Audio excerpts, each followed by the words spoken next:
Suggestion থেকে যে 100% common আসবে সেই কথা বহুবার বলেছি, ছাত্রছাত্রীদের প্রমাণও দিয়েছি, তার প্রমাণ বিফলে যায়নি। কারণ আজকে তোমাদের একটি স্কুলের ভূগোলের সেকেন্ড ইউনিট টেস্টের প্রশ্নপত্র দেখাবো, যেখান থেকে আমরা যে সাজেশন দিয়েছি সম্পূর্ণটা কমন। প্রশ্নপত্রটি আমি তোমাদের এই ভিডিওতে দেখিয়ে দেবো, ছোট প্রশ্নের সমাধানও বলে দেবো। পাশাপাশি তোমাদের বলতে চাই যে এই প্রশ্নপত্রটি প্র্যাকটিসের জন্য কারোর প্রয়োজন থেকে থাকলে ফ্রি পিডিএফ তোমরা ডাউনলোড করে নিতে পারবে। ভিডিও ডেসক্রিপশনে ফ্রি পিডিএফ ডাউনলোডের লিঙ্ক দেওয়া রয়েছে, কোনো পাসওয়ার্ডের দরকার নেই, ডাইরেক্টলি তোমরা ডাউনলোড করে নিতে পারবে। পাশাপাশি তোমাদের জন্য ভূগোলের গোটা সিলেবাসের অধ্যায়ভিত্তিক প্রশ্ন উত্তর, বড় প্রশ্ন, ছোট প্রশ্ন, বিগত 10 বছরের মাধ্যমিকের প্রশ্ন উত্তর, তার পাশাপাশি ম্যাপ পয়েন্টিংয়ের উত্তর সহ ফ্রি পিডিএফ সমস্ত কিছু আমরা দিয়েছি। এই ভিডিওর ডেসক্রিপশনে মাধ্যমিকের প্লেলিস্টের লিঙ্ক দিয়ে রাখলাম, সেখানে শুধু ভূগোল নয় সকল বিষয়ের নোটসগুলো তোমরা পেয়ে যাবে।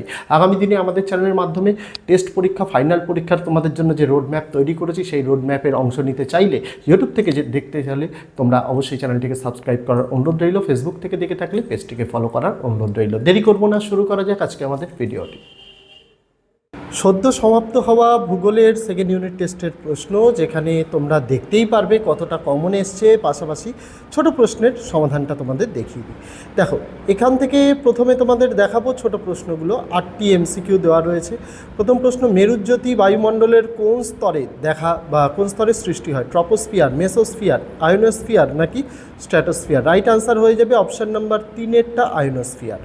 তারপরের যে প্রশ্নটি রয়েছে বিয়ের দাগেরটা, সেটি হচ্ছে বায়ুচাপ মাপক যন্ত্রটি হলো হাইগ্রোমিটার, থার্মোমিটার, ব্যারোমিটার নাকি anemometer? Right answer option number 3-এরটা ব্যারোমিটার। সিয়েরটা, জোয়ারের প্রাবল্য কোন তিথিতে অধিক হয়? সপ্তমী, অষ্টমী, নবমী নাকি অমাবস্যা? রাইট আনসার অপশান নাম্বার 4 অমাবস্যা। তারপর সোনালী পানীয় কাকে বলে? চা, কফি, দুধ নাকি জল? রাইট আনসার হয়ে যাবে 1-এরটা চা।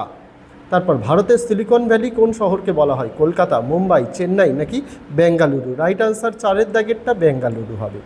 তারপরে পৃথিবীর অ্যালবেডোর পরিমাণ কত? 30%, 51%, 34% নাকি 39%? রাইট আনসার 3-এরটা 34%। তারপর উষ্ণ সমুদ্র স্রোত ও শীতল সমুদ্র স্রোত যে স্থানে মিলিত হয় তাকে বলে হিমপ্রাচীর, হিমশৈল, হিমানী সম্প্রপাত নাকি হিমানী গুল্ম? রাইট আনসার হয়ে যাবে হিমপ্রাচীর, অপশান নাম্বার 1-এরটা।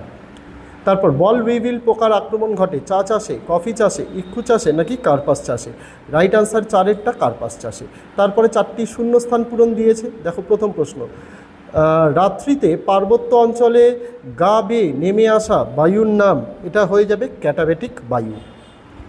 তারপরে বিয়ের দাগের প্রশ্নটা দেখো, মেসোস্ফিয়ারে গ্রীষ্মকালে যে হালকা মেঘ হয় তার নাম কি হবে? এটার উত্তর হয়ে যাবে তোমাদের নকটিলিউসেন্ট মেঘ। কি বললাম? নকটিলিউসেন্ট মেঘ বা নৈশপ্রভ মেঘ। তারপরের প্রশ্ন, মহাসাগরের সমুদ্র স্রোতকে নিয়ন্ত্রণ করে ড্যাশ? উত্তর হয়ে যাবে নিয়ত বায়ুপ্রবাহ। তারপরের প্রশ্ন, আর্দ্রতা পরিমাপক যন্ত্র হলো? উত্তর হয়ে যাবে হাইগ্রোমিটার। তারপরে সত্য মিথ্যাগুলো প্রথমে দেওয়া হয়েছে, মুখ্য জোয়ারের প্রতিপাত স্থানে গৌণ জোয়ার হয়, এটা সত্য। তারপরের প্রশ্ন, পৃথিবী ও চাঁদের মধ্যে দূরত্ব সর্বাধিক হলে তাকে বলে অ্যাপোজি, এটাও সত্য। তারপরের প্রশ্ন, মিলেট ক্ষুদ্র ও নিকৃষ্ট শ্রেণীর দানাশস্য, এটাও সত্য। তারপর সর্বাধিক শিক্ষিত রাজ্য উত্তরপ্রদেশ, এটা মিথ্যা, কারণ আমরা জানি সর্বাধিক শিক্ষিত রাজ্য হচ্ছে কেরল বা কেরালা। তারপরের যে প্রশ্নগুলো 2 নম্বরের দেখো, দেখিয়ে দিই। বৈপরীত্য উত্তাপ কাকে বলে? সাজেশানে ছিল। জনসংখ্যা অভিক্ষেপ বা অভিক্ষেপণ কাকে বলে? সাজেশানে ছিল। 3 নম্বরের 2টি প্রশ্ন করতে বলেছে। প্রথমে এখানে ভরা কোটাল ও মরা কোটালের মধ্যে পার্থক্য করতে বলেছে। তারপরের প্রশ্ন, অনুসারী শিল্প কাকে বলে? উদাহরণ দাও। তারপরের প্রশ্ন ছিল মহানগর ও মেগাসিটি কাকে বলে? এই 3টে, এখান থেকে 3টের মধ্যে 2টো করতে বলা হয়েছিল, এগুলো কিন্তু আমাদের সাজেশানে ছিল। তারপরে 6-এর দাগে 2টো প্রশ্ন দিয়েছে, একটি করতে বলেছে। প্রথম, নিরক্ষীয় নিম্নচাপ বলয় এবং বায়ুর মধ্যে সম্পর্ক আলোচনা করো। তারপরে এটা নিরক্ষীয় বায়ু, কিন্তু এই যে নিরক্ষীয় নিম্নচাপ বলয়, নিরক্ষীয় বায়ুর মধ্যে সম্পর্ক আলোচনা করো। তারপর ভারতের দ্রুত জনসংখ্যা বৃদ্ধির কারণগুলি আলোচনা করো। নেক্সট, ভারতের থেকে আরও প্রশ্ন দেওয়া হয়েছে, সেগুলো 2টোর মধ্যে একটি করতে বলা হয়েছে। একটি প্রশ্ন, ভারতে গম চাষের অনুকূল প্রাকৃতিক পরিবেশগুলির বর্ণনা দাও। আরেকটি দেওয়া রয়েছে, ভারতের পশ্চিমাঞ্চলে কার্পাস বয়ন শিল্পের কেন্দ্রীভবনের কারণগুলি কী কী? তারপরে ম্যাপ পয়েন্টিং দিয়েছে। ম্যাপ পয়েন্টিংগুলো আমরা যেগুলো ফ্রি পিডিএফের ভিডিও এনেছিলাম সেখানে কিন্তু সমস্তটা রয়েছে। প্রথমে দেওয়া রয়েছে কাবেরী নদী। কাবেরী নদী হচ্ছে দক্ষিণ ভারতের একটি অন্যতম গুরুত্বপূর্ণ প্রধান নদী, যেটা মূলত তামিলনাড়ু আর কর্ণাটক রাজ্যের মাঝখান দিয়ে প্রবাহিত হয়েছে। তারপরে বলেছে ভারতের একটি কফি উৎপাদক অঞ্চল, এটা তোমরা সকলেই জানো, এটা কর্ণাটকের চিকমাগালুর হবে। তারপরে সাতপুরা পর্বত করতে বলেছে, এটা হচ্ছে আমাদের মধ্য ভারতের একটা স্তূপ পর্বত, যেটা নর্মদা ও তাপ্তি নদীর মাঝে অবস্থিত। তারপরে কলকাতা শহর আমাদের, যেটা হুগলি নদীর পূর্ব তীরে অবস্থিত। এগুলো তোমাদের ম্যাপে প্লট করতে হতো। তো এই ছিল ছাত্রছাত্রীরা এই স্কুলের সেকেন্ড ইউনিট টেস্টের ভূগোলের প্রশ্নপত্র। তোমরা ডেসক্রিপশানে ফ্রি পিডিএফ পেয়ে যাবে।